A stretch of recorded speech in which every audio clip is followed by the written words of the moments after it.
To work with tracks easier, you can always click here, right click where it says guitar right there, and then you've got this drop down menu, this context menu here, and it gives you a lot of parameters you can actually edit and things you can do. Like for example here, I can cut track, cut device, copy it. I can paste, I can delete said stuff here, duplicate tracks and devices. I can select all in device group. I can sort that as well. I can insert blank bars, come into the groove, add a note lane. Let's go to add note lane. I can add a note lane into any particular tracks. Add a new note lane. Here it appears right here. That's number 5, a note lane. I can also take this note lane, I can grab it and move it down here. So I can move these tracks around in the mix. Let's undo that. Put the lane in, and it's undone. So we can also undo anything that we do. Pretty cool. I can right click here, right in the lane, and we have the same parameters that we can adjust. As you can see, I can even quantize in the lane. I can create an audio track. See that? But if I did that, it wouldn't be in a lane, it would just be a new track. So this is all based on this track information when I do right click here. But when I right click in the grid here, where we have our clips, we have a different context menu, as you can see. So let's grab a region here, for example, and we'll get our start and end times right where they should be. This is about 58 right there, and that's my loop distance there, right? So I can go to here, and I've grabbed this clip. I can right click. As I right click here for the clip, I can delete it. I can select all. Let's select all. And when we select all, we're selecting all the clips that are in this track. See that? I'll click in here again, and now they're unselected.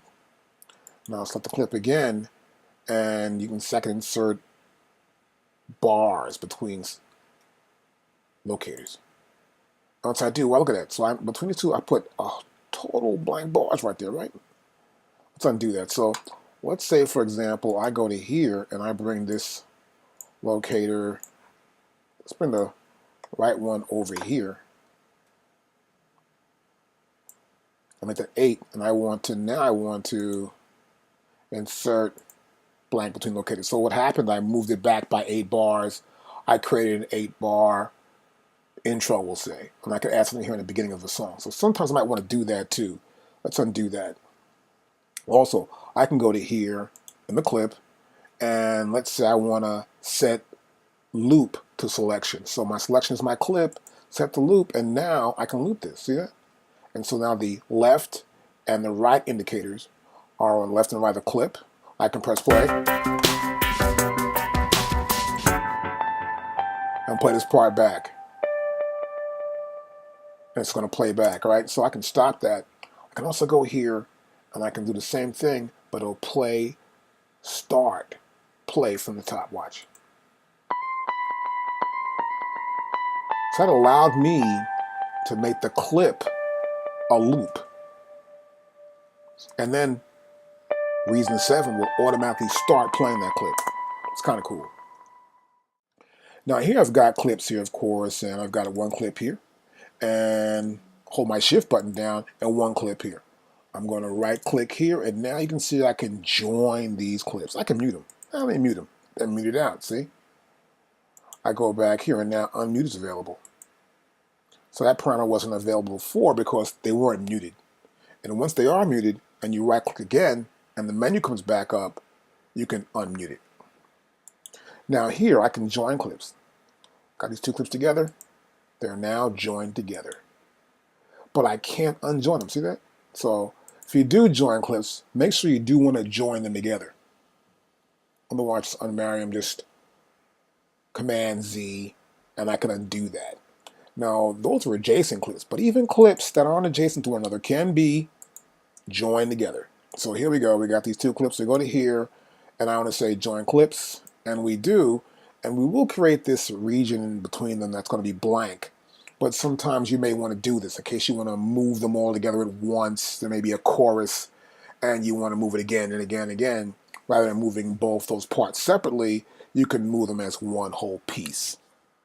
Now, sometimes I'm working with clips, and I've got them set up here in the session, I'm not too sure, what's what sometimes. So what you can do too, you can grab a clip and you can color a clip, or I can label a clip. So for example, I got a clip here.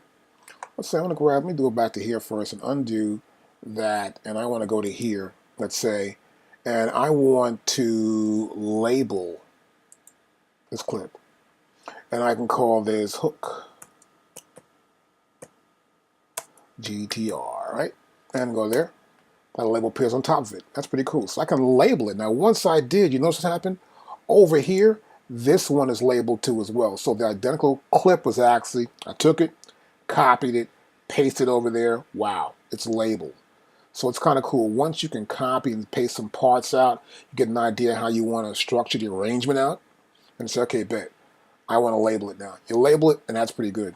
And sometimes I have a clip, and I just want to pretty much just label that clip. Like right here, for example, this is more or less an ending I've got going on. So I would go back to here.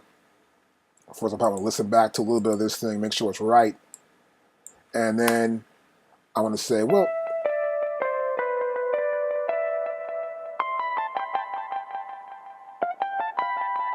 yep, so that part's right. I'll go to here, I'm going to right click, and then I want to color it. So I can pick a color too. I'll pick, let's say, let's go with, let me see, let me try this color. And there you go. So I've changed the color of the clip. And I look back, okay, I know what that clip's going to be. So you can either color your clip, or you can label your clip.